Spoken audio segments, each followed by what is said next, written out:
Bismillahirrahmanirrahim. I am Professor Shahid Mahmood and today my topic is geometric mean. आज हम geometric mean के बारे में डिस्कस करने जा रहे हैं। आज का हमारा जो टॉपिक है geometric mean से रिलेटेड है। तो हमारे वो व्यूअर्स जिन्होंने अभी अभी हमें ज्वाइन किया है और हमारे चैनल को सब्सक्राइब नहीं किया, तो हमारी ये रिक्वेस्ट है कि वो हमारे चैनल को सब्सक्राइब करें और बेल आइकन को प्रेस करना मत भूलिएगा, ताकि आपको हमारी नई आने वाली वीडियोस की नोटिफिकेशन मौसूल हो सके। तो आज हमारा जो टॉपिक है जो हम डिस्कस करने जा रहे हैं, हम अपने टॉपिक की तरफ चलते हैं, that is geometric mean. Geometric mean basically हमारे पास इसका हम कॉन्सेप्ट हम ये इस तरीके से लेते हैं कि जैसे हमारे पास एक जीपी है, फ़र्ज़ कर लिया हमने एक जीपी की 3 टर्म्स जो है वो कंसिडर कर ली हैं, ठीक है। जैसे ये हमारे सामने एक जो है वो जीपी हमने मेंशन की हुई है, दैट इज़ 2, 4 एंड 8। ये हमारे पास इस जीपी की 3 टर्म्स हैं। तो याद रखिएगा फर्स्ट और लास्ट टर्म के दरमियान ये जो वैल्यू है that is called the geometric mean. ये ज्योमेट्रिक मीन कहलाता है, ठीक है। ये यहाँ हमारे पास जो है वो ये जो दरमियान में ये जो वैल्यू आ रही है ये ज्योमेट्रिक मीन कहलाता है। अगर हमारे पास किसी भी जीपी की 3 टर्म से ज़्यादा टर्म्स मौजूद हैं, 5 टर्म है, 10 टर्म है, जितनी भी टर्म्स मौजूद हैं, तो याद रखिएगा फर्स्ट और लास्ट टर्म के दरमियान जितनी भी टर्म्स आएंगी they are all called the geometric means.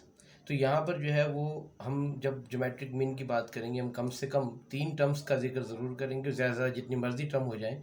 तो फर्स्ट और लास्ट के दरमियान में जितनी भी टर्म्स मौजूद होंगी वो ज्योमेट्रिक मीन कहलाएंगी, चाहे वो एक हो या एक से ज़्यादा हो। जैसे इस एग्जांपल के अंदर हमारे पास जो है ये ज्योमेट्रिक प्रोग्रेशन लिया है 2, 4 और 8। तो ये 2 और 8 के दरमियान ये जो 4 है that is called the geometric mean. ये ज्योमेट्रिक मीन कहलाता है, ठीक है। That is called the single geometric mean. और इसी तरीके से अगर फ़र्ज़ कर लेते हैं कि यहाँ मतलब हम यहाँ मेंशन कर देंगे कि this 4 is the geometric mean between 2 and 8। इसी तरीके से हमारे पास अगर 1 से 3 से ज़्यादा टर्म्स मौजूद हैं किसी भी ज्योमेट्रिक प्रोग्रेशन की, जैसे हम एक जीपी कंसिडर कर लेते हैं लाइक वे 1, 2, 4, 8, 6, 16 एंड 32। ये भी एक ज्योमेट्रिक प्रोग्रेशन है। आप देखें हर नंबर जो है वो 2 से मल्टीप्लाई होकर आ रहा है। नेक्स्ट नंबर अगर मैं 1 को 2 से मल्टीप्लाई करूँगा 2 आएगा, 2 को 4 से मल्टीप्लाई करूँगा तो ये 8 मतलब आ जाएगा, और 8 को 2 से मल्टीप्लाई करेंगे 16 को 2 से मल्टीप्लाई करेंगे तो ये 32 आ जाएगा। तो ये हमारे पास जो है वो एक ज्योमेट्रिक प्रोग्रेशन है। तो याद रखें कि इस ज्योमेट्रिक प्रोग्रेशन के अंदर फर्स्ट टर्म दैट इज़ 1 इस 1, और ये जो लास्ट टर्म है दैट इज़ 32। इस 1 और 32 के दरमियान में ये जितने भी नंबर हैं, now we have 4 numbers 2, 4, 8 and 16 and all these are called the geometric means। इसका मतलब ये हुआ कि इस ज्योमेट्रिक प्रोग्रेशन की फर्स्ट और लास्ट टर्म के दरमियान there exist 4 geometric means. 4 geometric means यहाँ हमारे पास जो है वो मौजूद हैं। यहाँ हमने इसको सिंपली मेंशन कर दिया कि ये 4 ज्योमेट्रिक मीन्स हमारे पास यहाँ पर ये 2, 4, 8 और 16 है। इसी वजह से हम ये कहते हैं कि जो फर्स्ट और लास्ट टर्म के दरमियान जितनी भी टर्म्स हैं they are called the geometric means. तो लिहाजा ये हमारे पास इसको हम यूँ भी लिख सकते हैं कि all the terms between first and the last term of a geometric progression are called the geometric means. जैसे यहाँ हमारे पास इस वक्त 4 ज्योमेट्रिक मीन्स जो है वो मौजूद हैं। यानी अब हमारा ये टॉपिक आता है कि भाई अब हम ये ज्योमेट्रिक मीन फाइंड आउट कैसे करेंगे या इसका क्या क्राइटेरिया होगा। हम जब भी ज्योमेट्रिक मीन फाइंड आउट करने जाएंगे तो उसके लिए हम कौन सा पैटर्न इस्तेमाल करेंगे। तो यहाँ हमारे पास बेसिकली 2 टॉपिक्स हैं। Number 1 single geometric mean, single geometric mean की हम बात करेंगे, और उसके बाद जो है हम बात करेंगे एन ज्योमेट्रिक मीन की। तो पहले हम डिस्कस करने जा रहे हैं single geometric mean between the 2 values. हम बात कर लेते हैं सिंगल ज्योमेट्रिक मीन की, ठीक है जी। Single geometric means between 2 numbers A and B. Single geometric mean between 2 numbers A and B. देखिए हम फर्ज कर लेते हैं कि let G is the geometric mean between 2 numbers A and B. A और बी के दरमियान में जी जो है वो ज्योमेट्रिक मीन है। तो इसका मतलब जी जो है वो इन दोनों नंबर के दरमियान में एग्जिस्ट करेगा। जैसे ये हमने मेंशन कर दिया, ये आ गया हमारे पास ए, जी और बी। और याद रखिएगा ये जी जो है वो यहाँ पर हमारे पास ये ज्योमेट्रिक मीन को रिप्रेजेंट कर रहा है। This G represents the geometric mean. और ये हमारे पास कंप्लीट एक 3 टर्म्स की ज्योमेट्रिक प्रोग्रेशन है। अगर ये जीपी है अगर मैं इसको कंसिडर कर रहा हूँ कि ये ज्योमेट्रिक प्रोग्रेशन है, तो याद रखिएगा यहाँ पर ये जो कॉमन रेशो आना चाहिए वो सेम आना चाहिए। यानी मैं जी को ए से डिवाइड कर दूँ या बी को जी से डिवाइड कर दूँ, मेरे पास जो रिज़ल्ट आना चाहिए वो सेम आना चाहिए। तो ये इसी कंडीशन को फॉलो करते हुए हमने यहाँ पर इस कंडीशन को इस तरीके से मेंशन कर दिया। जैसे देखिएगा आप, जी अपॉन ए, यानी जी को ए से डिवाइड कर दिया, और बी अपॉन जी, ये आ गया हमारे पास बी अपॉन जी, ये आ गया जी अपॉन ए, और ये दोनों आपस में हमने बराबर कहा क्योंकि because of this is called the common ratio. ये हमारे पास कॉमन रेशो है, और कॉमन रेशो जो है वो किसी भी ज्योमेट्रिक प्रोग्रेशन के लिए इक्वल होता है। और अगर ये आप इसको देखें तो दिस कैन विटनेस, मैं अगर इसको यूँ लिख लूँ तो that is G upon A is equal to B upon G आ जाएगा। ये वाली वैल्यू यहाँ पर आ गई, चूँकि ये दोनों बराबर हैं। और ये जी डिवाइड हो रहा है, इसको अगर मैं शिफ्ट कर दूँ इस तरफ, क्रॉस मल्टीप्लिकेशन, ये जी स्क्वायर हो जाएगा और ये ए बी आ जाएगा, and this will become what, G square is equal to A B. ये जी से मल्टीप्लाई हो गया, और फर्दर जब मैं दोनों तरफ स्क्वायर रूट ले लूँगा तो ये वैल्यू हमारे पास कुछ इस G is equal to that is plus minus square root of A B. ये दोनों तरफ हमने स्क्वायर रूट ले लिया, और ये हमारे पास आ गया G is equal to plus minus square root of A B. और याद रखिएगा इसको हम कहते हैं geometric mean between A and B. इसका मतलब ए और बी के दरमियान जो बनने वाला ज्योमेट्रिक मीन है, this is plus minus square root of A B. और याद रखिएगा कि यहाँ पर दो पॉसिबल कंडीशंस हो सकती हैं। जैसे हमारे पास ये 2 4 और 8 आ गया, और 2 माइनस 4 और 8 आ गया। तो याद रखें कि अगर मैं यहाँ पर इस 2 और 8 की बात करूँ तो यहाँ पर भी 2 और 8 है, तो एक जगह +4 आ रहा है, एक जगह -4 आ रहा है, तो ये दोनों ज्योमेट्रिक मीन्स कहलाएंगे। अब देखिए 4 को 2 से डिवाइड करें 2 आएगा, 8 को 4 से डिवाइड करें तब भी 2 आएगा, कॉमन रेशियो 2 आ गया हमारे पास। और -4 को 2 से डिवाइड करेंगे तो -2 आएगा, और 8 को -4 से डिवाइड करेंगे तो तब भी आपका रिजल्ट -2 आएगा। यानी कॉमन रेशियो दोनों सूरतों में हमारे पास क्या आ रहा है, बराबर आ रहा है।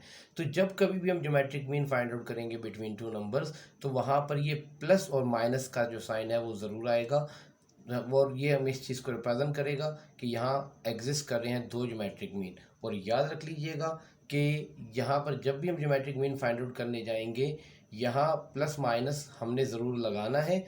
और अगर वो इन केस आपसे कहता है find the positive geometric mean, तो फिर बेशक आप यहाँ पर प्लस की साइन लगा लें, माइनस की साइन मेंशन ना करें। ओके जी, तो ये हमारे पास था सिंगल ज्योमेट्रिक मीन। अब इसके बाद हम आगे बढ़ते हैं, that is called the n geometric mean between two numbers. अब हम बात करेंगे जनाब एन ज्योमेट्रिक मीन्स की, that is n geometric mean between two numbers A and B. हमने एज्यूम कर लिया कि let G1 G2 G3 dot dot dot Gn are n geometric mean between two numbers A and B. ये दो number A और B के दरमियान में बनने वाले जो ज्योमेट्रिक मीन है, ठीक है, उनकी जो तादाद है वो n है। जैसे मैंने यहाँ इसको मेंशन भी कर दिया, ये देख लीजिए ज़रा इधर कि ये हमारे पास ये ए आ गया, ये G1 G2 G3 dot dot dot Gn, और ये b आ गया। ये हमारे पास a है, याद रखिएगा, और ये b है। इस a और b के दरमियान में बनने वाले जो ज्योमेट्रिक मीन है उनकी तादाद n है। याद रखें यहाँ पर ये ज्योमेट्रिक मीन की तादाद यहाँ n है, यहाँ n number of geometric means को शो कर रहा है, नंबर ऑफ टर्म्स को शो नहीं कर रहा। टोटल नंबर ऑफ टर्म्स कितनी होंगी, अब सवाल यहाँ पर ये पैदा होता है। लाइक ये देखिए, ये हमारे पास ये फर्स्ट टर्म है, ये सेकंड टर्म है, थर्ड टर्म है, फोर्थ टर्म है, तो ये टोटल नंबर ऑफ टर्म्स कितनी होंगी। याद रखें, देखें अगर आप इसको ऑब्जर्व कर लें, दिस इज़ फर्स्ट टर्म, इसको मैं T1 कहूँगा, ये सेकंड टर्म है, तो ये ज्योमेट्रिक मीन 1 है, यानी टर्म का नंबर एक ज़्यादा है, ज्योमेट्रिक मीन का नंबर एक कम है। ये टर्म नंबर हमारे पास 3 बनेगी, ज्योमेट्रिक मीन हमारे पास ये 2 बनेगा। ये टर्म नंबर 4 बनेगी, ज्योमेट्रिक मीन हमारे पास ये 3 बनेगा। इसका मतलब क्या हुआ कि जो टर्म का नंबर है वो ज्योमेट्रिक मीन से एक ज़्यादा है। तो यहाँ पर जब हमारे पास n ज्योमेट्रिक मीन है, इनकी तादाद अगर n है तो नंबर ऑफ टर्म्स एक ज़्यादा होंगी, n+1। तो इस हिसाब से ये जो टर्म होगी, this term will become Tn+2। ये टर्म नंबर n+2 होगा हमारे पास, यानी ये टोटल जो टर्म्स होंगी यहाँ से लेके यहाँ तक वो n+2 होंगी, जिसकी फर्स्ट टर्म a होगी और जो लास्ट टर्म है वो b होगी। और यहाँ पर ये जो n शो कर रहा है नंबर ऑफ टर्म्स को नहीं, बल्कि n इन ज्योमेट्रिक मीन्स की तादाद को शो कर रहा है कि ये कितने ज्योमेट्रिक मीन यहाँ पर एग्जिस्ट कर रहे हैं।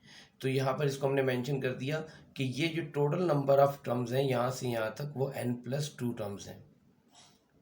उम्मीद है आपको बात समझ में आ गई होगी। तो अगर ये n+2 टर्म्स हैं तो हम आगे इसको कंसिडर करते हैं। देखें, इसका मतलब ये हुआ कि जो टर्म नंबर n+2 है उसकी वैल्यू हमारे पास आ गई b। जो मतलब जीपी है, याद रखिएगा किसी भी जीपी के अंदर हमें पता है कि टी एन बराबर होता है a into R power n-1। This is the general term of geometric progression. और चूंकि ये हमारे पास यहाँ पर टोटल जो टर्म्स हैं वो n+2 टर्म्स हैं, तो मैंने यहाँ पर n को रिप्लेस कर दिया n+2 से। यहाँ n in number of terms को शो कर रहा है, ठीक है।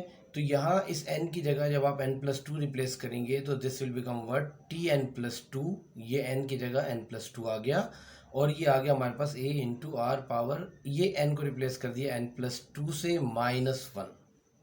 और जब हम इसको फर्दरली सिंप्लीफाई करेंगे तो ये हमारे पास ये a आर पावर n+1 बन जाएगा। ये ज़रा देख लीजिएगा, ये हमें मालूम है कि Tn+2 एक्चुअल हमारे पास किसके इक्वल है, b के इक्वल है। ये देखें हमारे पास बिल्कुल वाज़ेह क्लियर है, ठीक है, ये ऊपर मेंशन भी कर चुके हैं। तो ये Tn+2 ये जो कंप्लीट वैल्यू है, इस Tn+2 वैल्यू को हम रिप्लेस कर देंगे किससे, b से, क्योंकि ये कंप्लीट वैल्यू हमारे पास किसके इक्वल है, b के इक्वल है, ठीक है। तो ये b आ जाएगा is equal to a into R power n+1। ये n+2 -1 ये ऐड होके n+1 आ जाएगा। यहाँ से मैं r को सेपरेट करूँगा। कॉमन रेशियो बहुत इंपॉर्टेंट होती है। अगर हमें r पता चल जाए तो हम पूरी ज्योमेट्रिक प्रोग्रेशन फाइंड आउट कर सकते हैं। दो चीज़ों की रिक्वायरमेंट होती है, अगर हमें a पता चल जाए और अगर हमें r पता चल जाए। ये दो चीज़ें अगर हमें पता चल जाएँ, ये दोनों चीज़ें अगर हम फाइंड आउट कर लें तो we can find out a GP. तो यहाँ पर ये देखें, ये a यहाँ मल्टीप्लाई हो रहा है, इसको मैं शिफ्ट करूँगा तो ये डिवाइड हो जाए और ये हमारे पास बन जाएगा that is b upon a is equal to R power n+1। मुझे r की वैल्यू चाहिए, मुझे इस n+1 को ख़त्म करना है। तो मैं यहाँ इसको ख़त्म करने के लिए दोनों तरफ एक्सपोनेंट ले लूँगा 1/n+1। जब यहाँ दोनों तरफ पावर 1/n+1 आएगा तो इधर भी पूरी वैल्यू की होल पावर 1/n+1 आ जाएगा और यहाँ पर भी 1/n+1। जैसे हम दोनों तरफ स्क्वायर लेते हैं, क्यूब लेते हैं, तो यहाँ हम दोनों तरफ पावर 1/n+1 ले लेंगे और ये n+1 से n+1 क्या हो जाएगा, कैंसिल आउट हो जाएगा। और ये हमारे पास आ जाएगा r is equal to b upon a power 1/n+1। ये r को मैंने सब लिख दिया और b अपॉन a की होल पावर 1/n+1। यहाँ जो पावर 1/n+1 आएगा वो इससे कैंसिल हो जाएगा। अब ये हमारे पास आ गया r is equal to b upon a power 1/n+1। ये हमारे पास एक फार्मूला बन गया ज्योमेट्रिक प्रोग्रेशन के अंदर कॉमन रेशियो फाइंड आउट करने का। When the first term is given, जिसको हम a कहते हैं, बिल्कुल लास्ट टर्म है और जिसके दरमियान में बनने वाले ज्योमेट्रिक मीन, यहाँ पर n नंबर ऑफ टर्म्स को शो नहीं कर रहा बल्कि नंबर ऑफ ज्योमेट्रिक मीन्स को शो कर रहा है, याद रख लीजिएगा। तो ये n हमें मालूम होगा। अगर हमें पता होगा कि दो टर्म्स के दरमियान में कितने ज्योमेट्रिक मीन्स बन रहे हैं, 2 हैं, 4 हैं, 5 हैं, यहाँ पर हम इसको रिप्लेस कर देंगे और a हमारे पास जो है ये फर्स्ट टर्म होगी, b हमारे पास उसकी लास्ट टर्म होगी, जिन दो टर्म्स के दरमियान में ज्योमेट्रिक मीन बन रहे हैं। तो ये हमारे पास यहाँ से r की वैल्यू मिल जाएगी और जब कभी भी हमें ज्योमेट्रिक प्रोग्रेशन के अंदर r मिल जाता है और फर्स्ट टर्म तो हमारे पास ऑलरेडी गिवन होगी, तो हम उसको मल्टीप्लाई करके g1 g2 g3 मल्टीप्लाई करते चले जाएंगे, हमारे पास जो है वो रेशियो फाइंड आउट होती चली जाएगी। ये देखिए हमने मेंशन कर दिया कि r यहाँ पर एक्चुअली कॉमन रेशियो को शो कर रहा है, a फर्स्ट टर्म है, b हमारे पास जो है वो लास्ट टर्म होगी और n जो है वो this shows the number of geometric means. तो इसी के साथ ये हमारे पास जो है वो छोटा सा टॉपिक था जो हमने मुकम्मल किया, that is n geometric mean between any two numbers a and b। अब हम इसके चंद एक और केसेस को डिस्कस करेंगे, थोड़ा सा और डिटेल में इसको डिस्कस करने जा रहे हैं, तो ये ज़रा देख लीजिएगा। उम्मीद आपको ये बात समझ में आ गई होगी। अब चूंकि हमें r पता चल गया, r की वैल्यू हमारे पास क्या आ गई, b upon a power 1/n+2। तो जो फर्स्ट ज्योमेट्रिक मीन है, याद रखिएगा, देखें हम बात कर रहे थे a के बाद g1 था और फिर g2 था और फिर g3 था एंड सो ऑन था, हम इसकी बात कर रहे हैं। तो याद रखें, अगर मुझे g1 की वैल्यू चाहिए तो g1 बेसिकली इस a को r से मल्टीप्लाई करेंगे तो ये a r जो होगा वो आपके पास जो है वो g1 के इक्वल होगा। तो हमने कहा जी कि g1 एक्चुअली जो है वो a r के बराबर है और याद रख लीजिएगा a हमारे पास a ही है, r की वैल्यू हमने फाइंड आउट की b upon a power 1/n+1। तो g1 की वैल्यू हमारे पास आ गई a into B upon a power 1/n+1। इसके बाद मैं दूसरे ज्योमेट्रिक मीन की बात करूंगा G2 की। तो याद रख लें G2, अब G2 कैसे आएगा, देखिए मैं G1 को R से मल्टीप्लाई कर दूंगा, या फिर ये देखें ये इस A को हमने R से मल्टीप्लाई किया था तो ये AR आया था, तो AR को मैं जब R से मल्टीप्लाई करूंगा तो ये AR स्क्वायर आएगा। तो G2 जो है वो AR स्क्वायर के बराबर होगा। और यहाँ पर हमारे पास A एक्चुअली जो है वो A ही है, और R हमारे पास है B upon A power 1/n+1। ये देखें R की वैल्यू हमने कैलकुलेट की अभी थोड़ी देर पहले। और यहाँ पर अगर मैं इस स्क्वायर को अंदर शिफ्ट कर दूँ तो ये आ जाएगा A into B upon A power, ये आ जाएगा हमारे पास 2/n+1। ये 2 मल्टीपल में आ जाएगा अपॉन n+1, ये A into B upon A power 2/n+1। ये G2 की वैल्यू आ गई। इसी तरीके से G3 की अगर मैं बात करता हूँ तो याद रख लें G3 यहाँ पर जो है वो डेफिनेटली वो AR क्यूब, क्योंकि इसको मैं दोबारा R से मल्टीप्लाई करवाऊंगा तो AR क्यूब बन जाएगा। जो यहाँ यहाँ याद रखिएगा, जो यहाँ पर ये नंबर आ रहा है वही यहाँ पर ये हमारे पास पावर आ रही है। तो G3 एक्चुअली AR⁴ के बराबर होगा। A यहाँ पर एज इट इज़ आ गया, R again B upon A power n+1 है, ये रहा हमारे पास मौजूद है, इसको यहाँ हम रिप्लेस कर देंगे। और ये पावर 3 है, 3 जब शिफ्ट होगा तो ये मल्टीपल में आएगा, ये 3/n+1 हो जाएगा, and this will be convert A into B upon A power 3/n+1। इसी तरीके से हम कंटिन्यू करते चले जाएं, G4 की वैल्यू हमारे पास आ जाएगी, दैट इज़ G4 हमारे पास जो है वो AR⁴ आ जाएगा। यहाँ पर A into B upon A power 1/n+1 power ये 4 हो जाएगा, 4 अंदर शिफ्ट कर देंगे और ये आ जाएगा A into B upon A whole power 4/n+1। इसी को मैं कंटिन्यू करते चला जाऊँ, जब मैं n ज्योमेट्रिक मीन की बात करूँगा तो ये हमारे पास बन जाएगा Gn is equal to A into R⁴n, और यहाँ आ जाएगा हमारे पास A इंटू ये B अपॉन ए की पावर 1/n+1 इसकी होल पावर n।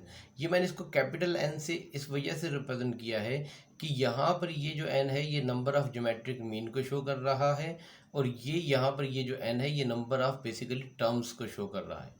ठीक है, तो ये यहाँ जब ये शिफ्ट होगा तो ये A into B upon A power n/n+1 आ जाएगा। यानी इसका मतलब मैं इसको यूँ लिख सकता हूँ कि ये Gn जो आ गया ये आपके पास आ गया A into B upon A power n/n+1। ये हमारे पास एक जनरल फार्मूला आ गया। इसकी मदद से हम डायरेक्ट भी ज्योमेट्रिक मीन फाइंड आउट कर सकते हैं। अगर फ़र्ज़ कर लें हमें ज्योमेट्रिक मीन फाइंड आउट करने हैं, अगर फ़र्ज़ कर लें दो टर्म्स के दरमियान में जो है वो 5 ज्योमेट्रिक मीन एग्जिस्ट कर रहे हैं, तो ये जो n, ये जो स्मॉल n है ये 5, ये फिक्स ही रहेगा हर बार। और अगर मुझे फर्स्ट ज्योमेट्रिक मीन मालूम करना है तो ये G1 आएगा, तो यहाँ पर भी 1 आएगा, इस n की जगह 1 रिप्लेस करेंगे। अगर मैं इस सेकंड ज्योमेट्रिक मीन की बात करूँगा तो ये G2 आएगा, तो यहाँ पर भी ये 2 आएगा, लेकिन ये जो n है ये 5 ही रहेगा। जितनी तादाद है ये चेंज नहीं होगा, हर बार ये 5 ही होगा। ठीक है, तो ये हमारे पास एक फार्मूला बन गया जिसकी मदद से हम जो भी ज्योमेट्रिक मीन है हम डायरेक्टली भी कैलकुलेट कर सकते हैं बाय यूजिंग दिस फार्मूला। तो Gn is equal to A into B upon A power whole power n/n+1। अब इसमें आगे फर्दर जो है वो, अब ये चूंकि n ज्योमेट्रिक मीन्स हैं, अब मैं अगर इनके यहाँ से हम एक और रिजल्ट कंक्लूजन निकालते हैं, एक और हमारे पास कंक्लूजन है, एक और रिजल्ट है वो ड्राइव करने जा रहे हैं कि अगर मैं इन तमाम ज्योमेट्रिक मीन्स का प्रोडक्ट ले लूँ, ठीक है, जैसे हमारे पास जो है वो G1 आया था, जैसे आप ये देख लीजिए G1 की वैल्यू हमारे पास आई है ये A into B upon A power 1/n+1, G2 ये आ रहा है, G3 ये आ गया, G4 ये आ गया, और ये Gn की वैल्यू ये आ गई। अगर मैं इनकी प्रोडक्ट फाइंड आउट करने की बात करता हूँ कि अगर मैं इन तमाम n ज्योमेट्रिक मीन्स का प्रोडक्ट ले लूँ, तो ये ज़रा देख लीजिएगा।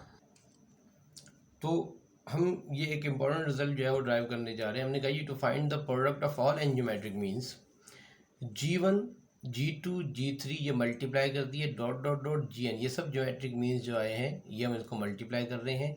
लेकिन G1 की वैल्यू हमारे पास आई थी A into B upon A power 1/n+1 into G2 की वैल्यू आई थी A into B upon A power 2/n+1। G3 की वैल्यू यहाँ रिप्लेस कर दी A into B upon A power 3n+1 dot dot dot, और Gn की value आ गई A into B upon A power n/n+1। यहाँ हमने इनको तमाम वैल्यूज़ को रिप्लेस कर दिया। और आप ज़रा गौर से देखें तो यहाँ पर ये चूँकि हमारे पास नंबर ऑफ जो टर्म्स मल्टीप्लाई हो रही हैं उनकी तादाद n है।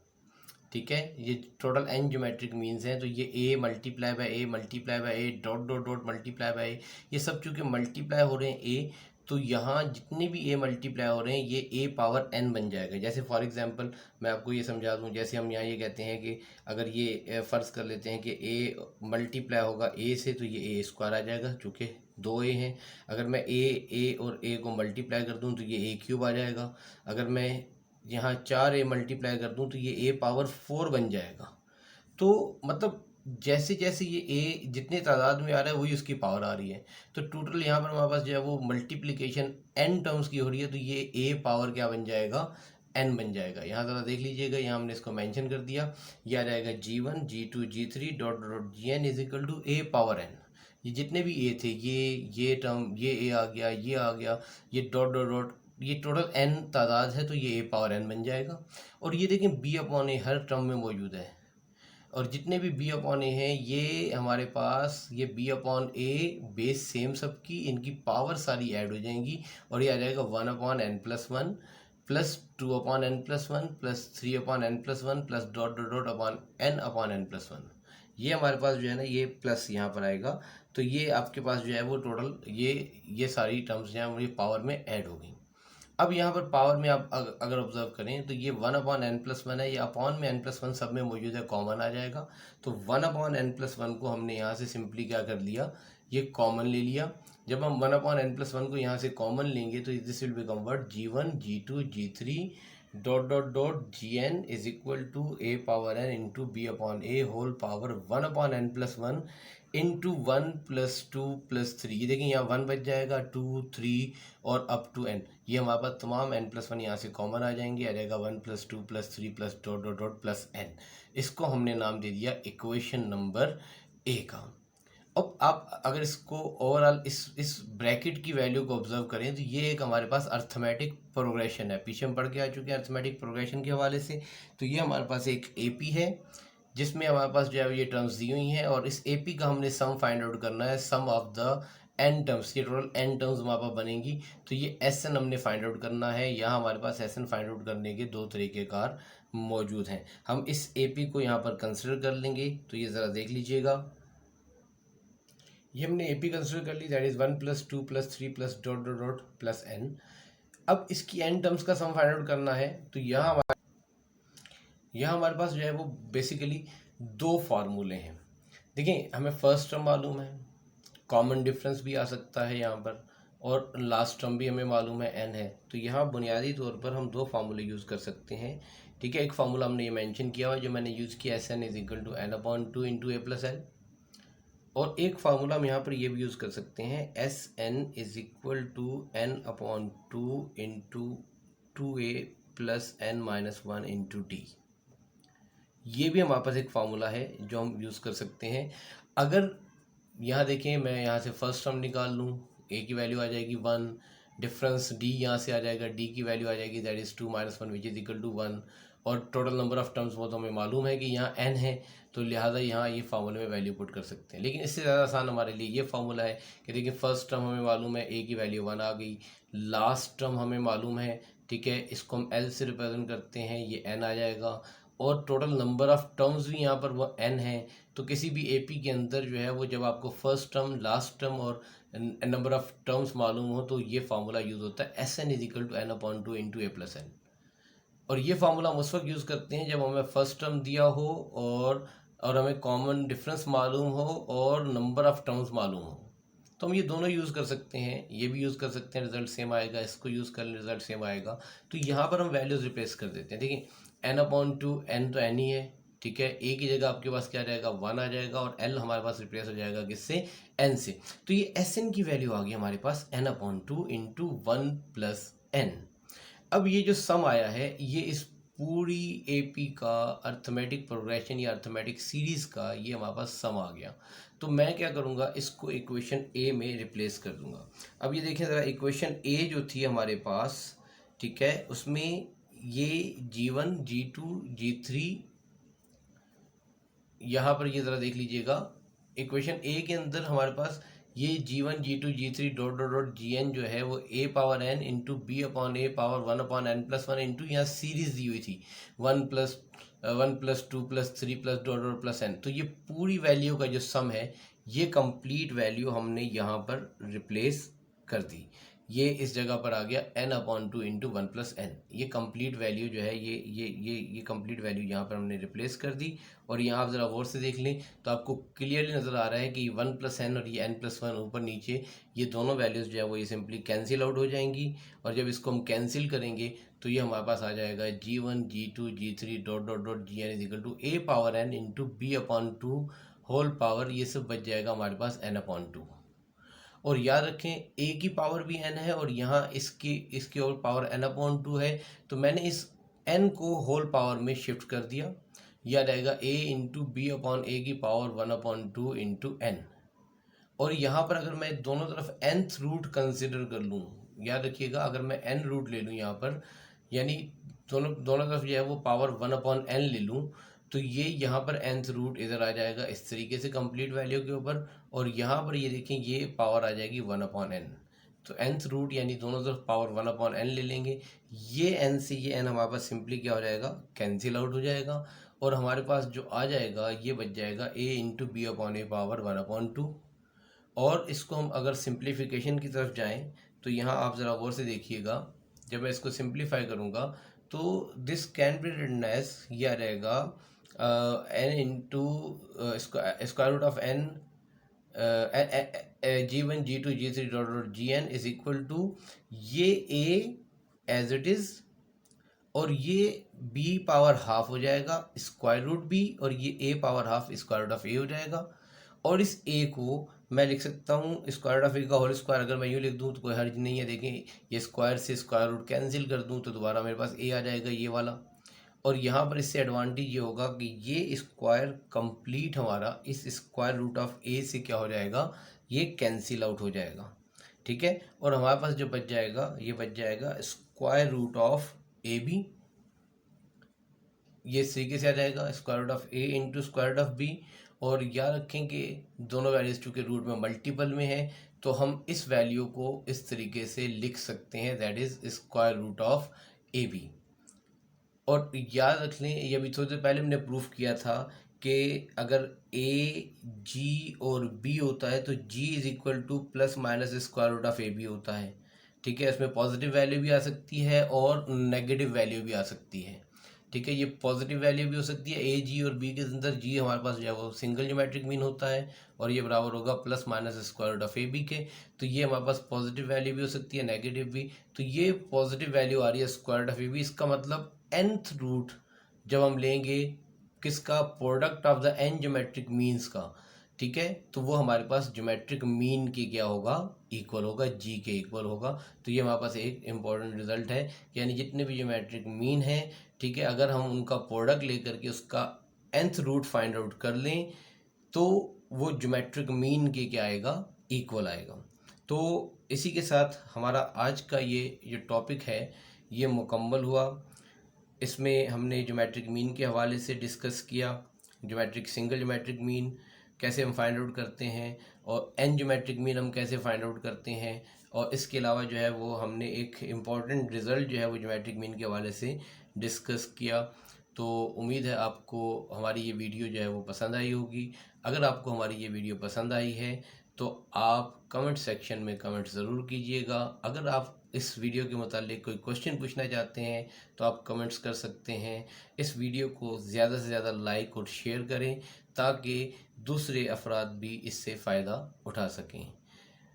शुक्रिया।